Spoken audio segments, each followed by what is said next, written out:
Hey guys, welcome back. Today we're going to take a look at the Rock Island Armory Tac Ultra high capacity in 10 millimeter.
Alright, now like I said, I've got the Rock Island Armory Tac Ultra here, high capacity in 10 millimeter. That means this thing is 15 plus 1 of 10 millimeter. That's a lot of 10 millimeter. This is a lot of gun. I'm going to hit some of the high points of it here. I'm not going to give you all the specs because you can go over to Rock Island Armory and check those out, but let's look at some of the high points here. It's not a high point, it's Rock Island Armory. We're going to check the high points of the Rock Island Armory. Now, first things first, let's get into what this bad boy weighs. Now, this one, empty with the magazine, weighs 51.3 ounces. That's over 3 pounds. Now, when I've got the magazine and the plus one sitting there on the scale, I ended up at 61.2 ounces, and those are 6 Sauer V-Crown 180 grain. Now, to give you an idea how this one stacks up with a couple other 10 millimeters that I have here, I put the 6 Sauer P220 R5 on there with an empty magazine, and that one came out to 44.5 ounces, so that's about a half pound lighter than this empty, but it's also an 8-round magazine. And my other 10 millimeter that I have here is my Smith & Wesson M&P 2.0, the new one that they just came out, and that one has an optic on it where this one doesn't, but empty, that one was 31.2 ounces, so that's over a pound lighter than this. Now, this version of the Tac Ultra, the high capacity, comes with a 5-inch barrel. Did come with a threaded barrel, so you can put a compensator on there, which may tame it down a little bit. Though this was a pretty heavy pistol, it didn't move much when I was out there firing it. You could also possibly put a suppressor on here.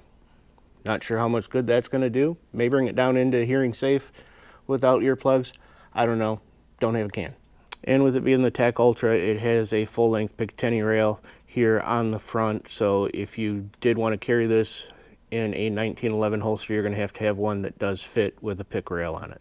And just to give you an idea of what one of the industry standard lights will look like on there, we have the Surefire X300 here. And there we are all the way to the back. That's as far back as it's going to go.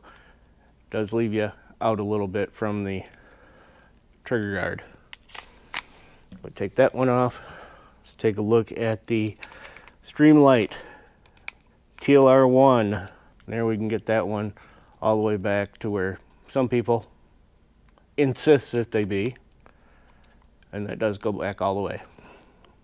Then of course, as you can see, we do have a mag well here on this one, and then we have G10 grips, I believe, here. Now, the thing about the Rock Islands is they do have this little wing on there, so I think there's a couple companies making different grips for them. I'm not sure. My favorite place, Lock Grips, I don't think they're making these for the Tac Ultras yet. And last thing I'm going to cover here as far as the specs on it is the trigger pull weight. I did an average of 10 pulls after I got about 100 rounds through here, so it has had a little bit of breaking in on it, and I ended up at 2 pounds 1.2 ounces using my Wheeler digital scale on here. Let's take a look at the reset.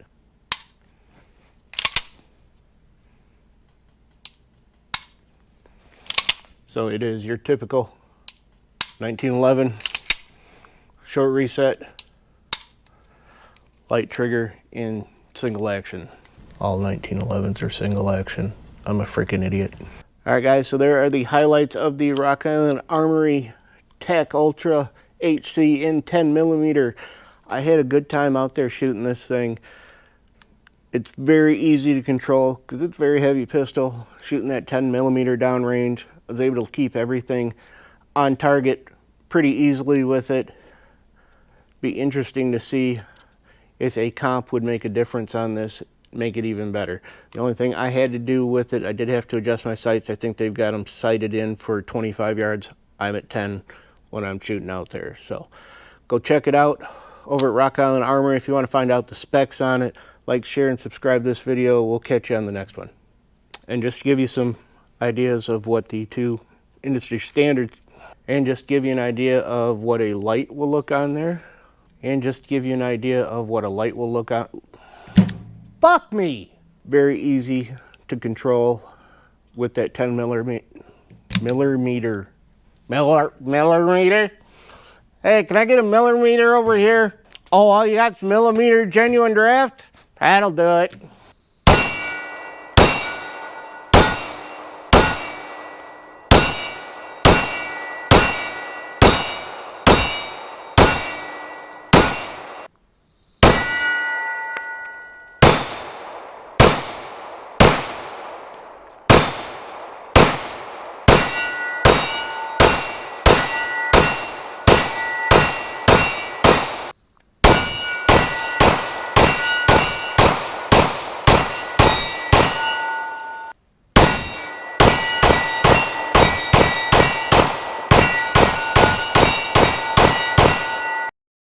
Congratulations, you made it to the end of the video. If you're not already subscribed, please hit that button up there. If you'd like to see another video from me, hit that button over there. If you want to see something from one of my friends, Gizzard Gary, Sergeant C4 Defense, or the Gun Snob, or perhaps a playlist from all the hens, hit that button up there.